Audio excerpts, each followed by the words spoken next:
The mature railway system era marks a period when railways become highly developed, widespread, and integral to economic growth.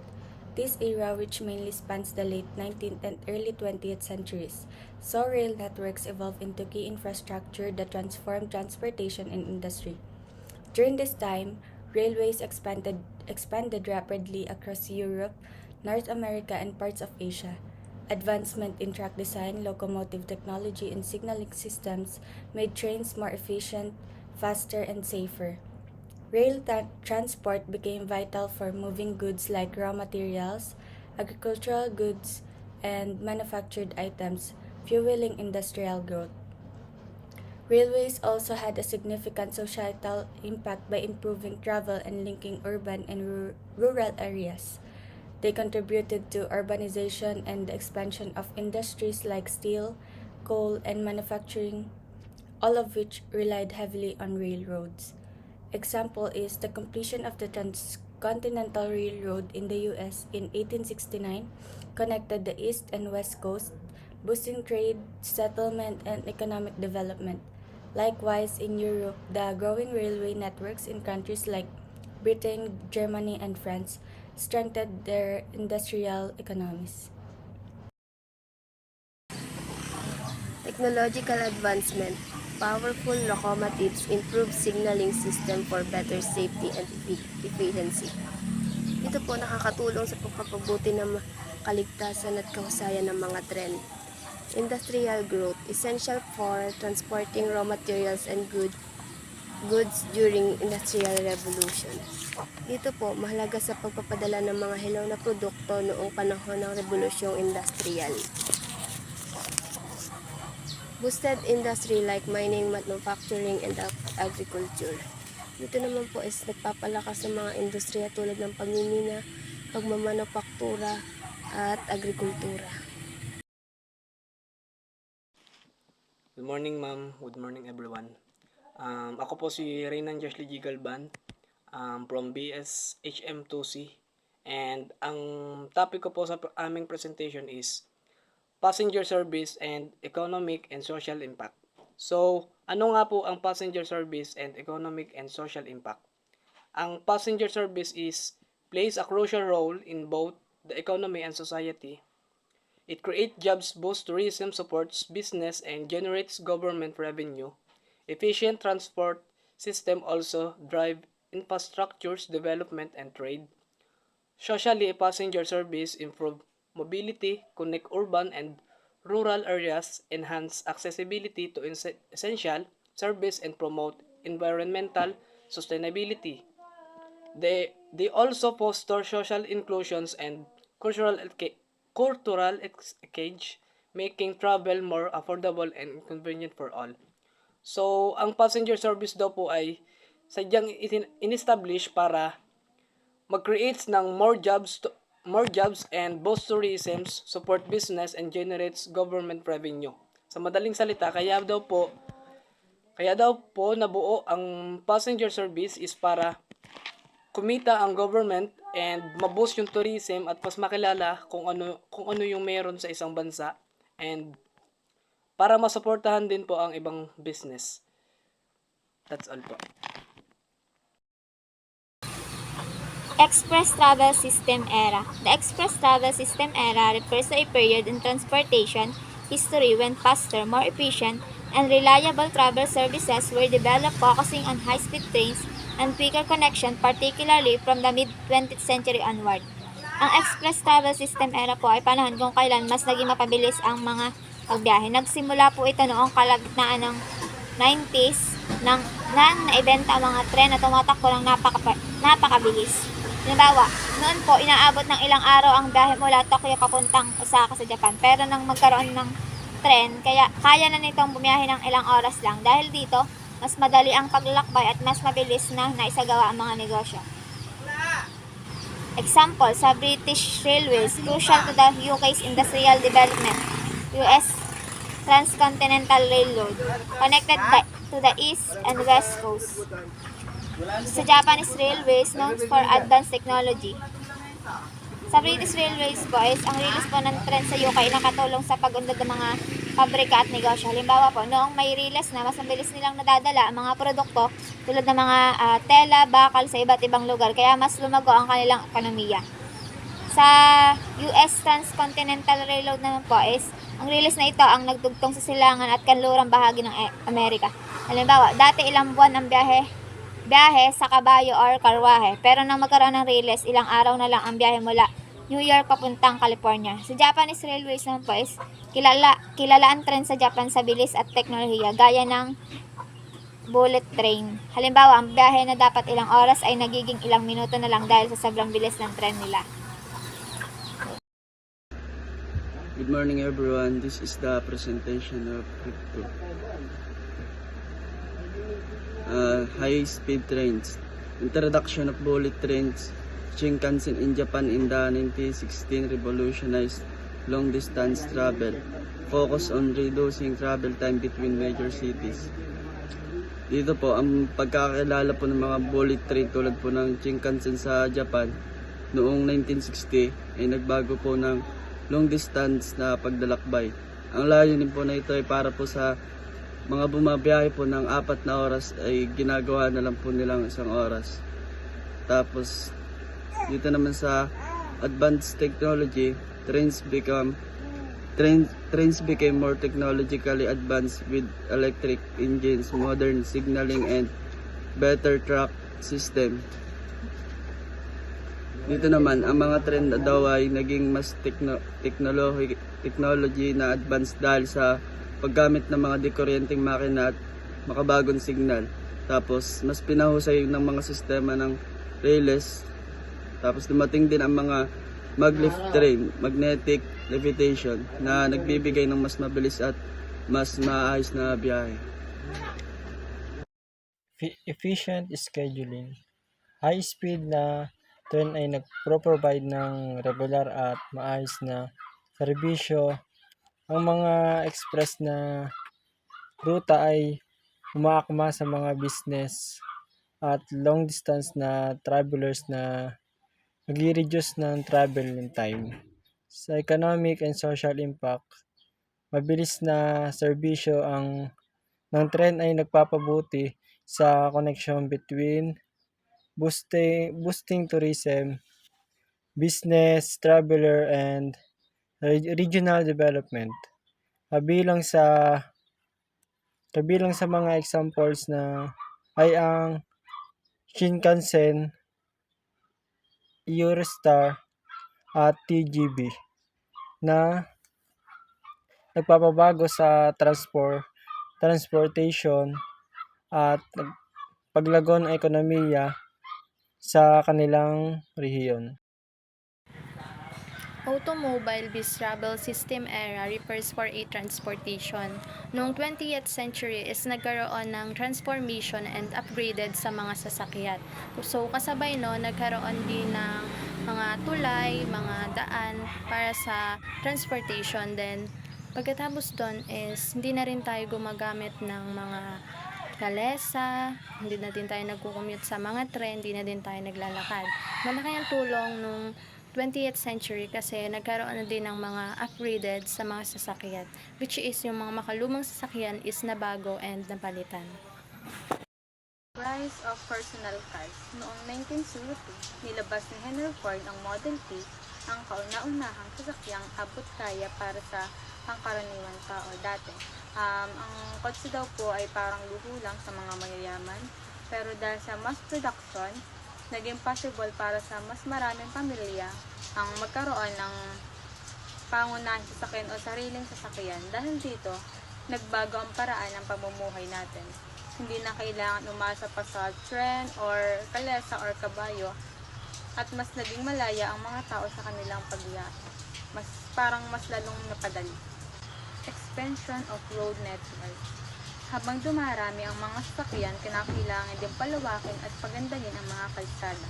Kaya noong 1956, sinimulan ang Interstate Highway System sa USA, isang malawak na network ng malalaking kalsada na nag-uugnay sa iba't ibang lungsod or probinsya. Dahil dito, mas bumilis ang pagbiyahe, mas madaling nakakapunta kahit saan at lalong lumago ang ekonomiya. Ang pag-usbong ng personal na sasakyan at malawakan na daan ay nagbago hindi lang sa paraan ng paglalakbay, kundi pati rin sa takbo ng modern ng ating buhay.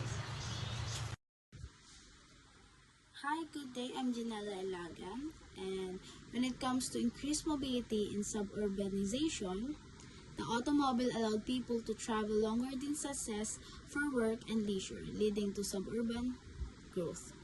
It gave individuals more freedom and independence compared to rail and bus. Okay. The automobile made it easier for people to travel long distances for both work and fun, which led to the growth of suburban areas. Before yung sa mga cars pa lang, before cars, people mainly relied on buses and rails kasi syempre yun yung una talagang nauso or like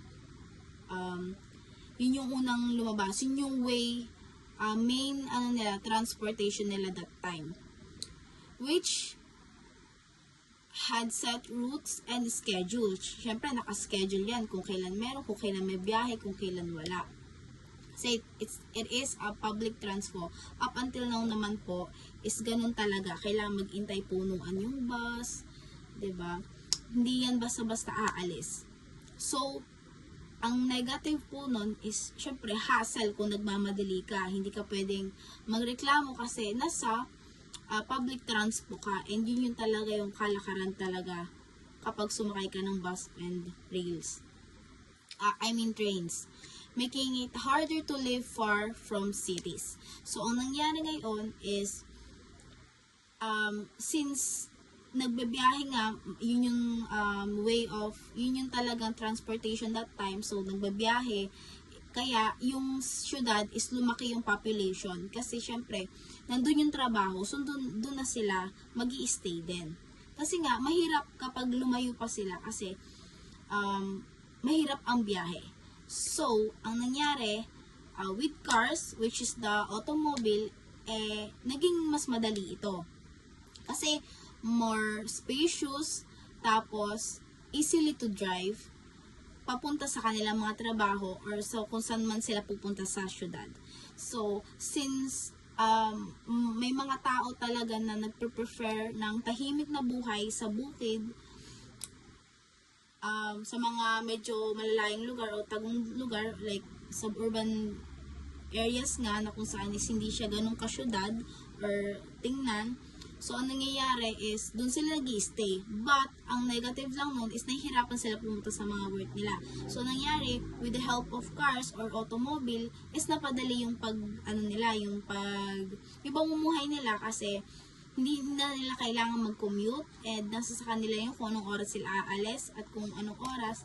Tansya na nila kung anong oras sila makakarating sa city kasi nga with the help of automobile. Next is technological innovations. Development of safer and more efficient vehicles including electric cars and hybrid vehicles in recent years. Advance in car design, fuel efficiency, and safety features like airbags, anti-lock, brakes, etc. So, dito naman po is yung technological innovations have made cars safer, more efficient, and better for the environment. For examples, new cars now include features or special features like airbags, anti-lock brakes, and better fuel efficiency, making them safer and syempre mas cheaper and fuel efficiency. Kung saan yung airbags is para sa safety, yung anti-lock brakes is para sa safety syempre ng mga nakasakay. And syempre cheaper siya in a way of makakalas na ng fuel or ng gasto sa pagpapagas kasi for example, yung Toyota Prius is hybrid car siya na gumagamit siya ng or napapaandar siya gamit ng electricity and fuel. Syempre, dahil hindi lang siya nakadepende lagi sa fuel or sa gas, ay ang paggamit ng electricity sa isang car is mas nakakatulong sa environment dahil paggamit sa paggamit natin ng gas sa mga sa mga car is syempre isa tong butyon yan, may umuusok. So, madumi yung usok, magkakaroon tayo ng air pollution. And syempre, kung for me or ayon sa information na nabasa ko is mas cheaper talaga or mas mapapamura talaga kapag hybrid or ganun yung gagawin sa kotse mo or kasi meron siyang pag halimbawa sa isang car is wala kang cash ngayon, hindi ka makapagpagas. So magagamit mo pa din yung iyong car kasi syempre sa bahay mo available yung electricity. So yun, the technological innovations regarding car. Thank you po. So, environmental and social impact. Naging mas madali na ang pagbiyahe natin and hindi na tayo nahihirapan dahil na nga sa mga electric vehicles, etc. And ang impact naman nito is yung pollution, trapiko, yung mga usok ng sasakyan, ganon.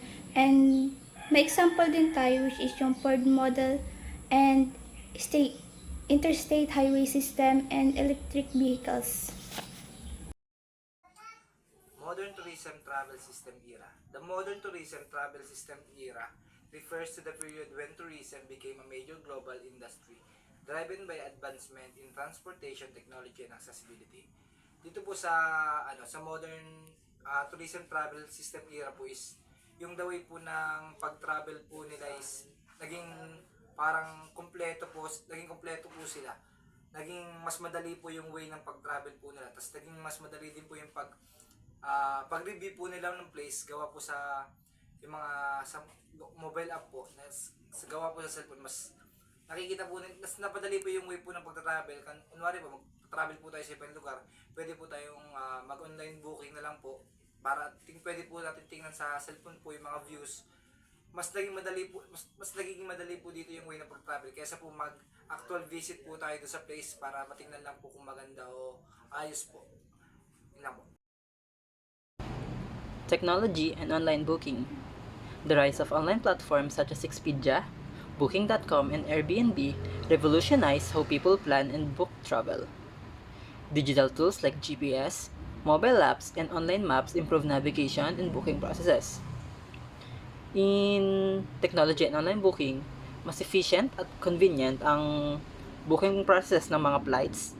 Unlike dati na need pa ng mga customers na pumunta sa mga travel agent.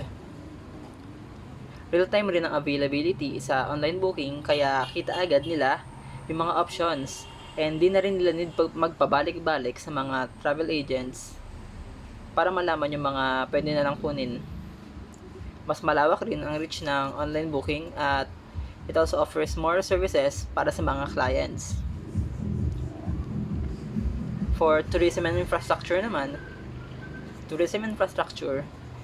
it is the major tourist destination invested in infrastructure such as airports, hotels, resorts, attractions to accommodate growing visitors number. Cruise lines and theme parks, such as Disney, become huge attractions for global tourists. Importante ang tourist infrastructure kasi it enhance the visitor experience. Mas nagiging accessible rin yung mga accommodations through the improvement of the infrastructure. Example of this would be the Burj Khalifa sa Dubai, which is one of the most iconic attraction, which is also serve as a luxurious accommodation. Tourist infrastructure plays a vital role, hindi lang sa pag-attract ng mga visitors, but also because it supports the economic growth ng isang bansa by creating foreign and local jobs at sa pag-attract nila ng mga foreign investors. Sustainable tourism focuses on minimizing the environmental impact of travel while preserving natural and cultural sites. It encourages responsible travel practices. Tourism as an economic driver has grown into a major global industry, creating jobs and boosting economies through travel and spending. Example of tourism growth: airlines companies like Emirates, Delta, and Qatar Airways makes long distance travel more accessible. Online travel agencies platforms like Airbnb and Booking.com offer diverse travel options, changing how people plan vacation. Cruise lines. Companies like Royal Caribbean and Carnival have made courses and popular from of tourism.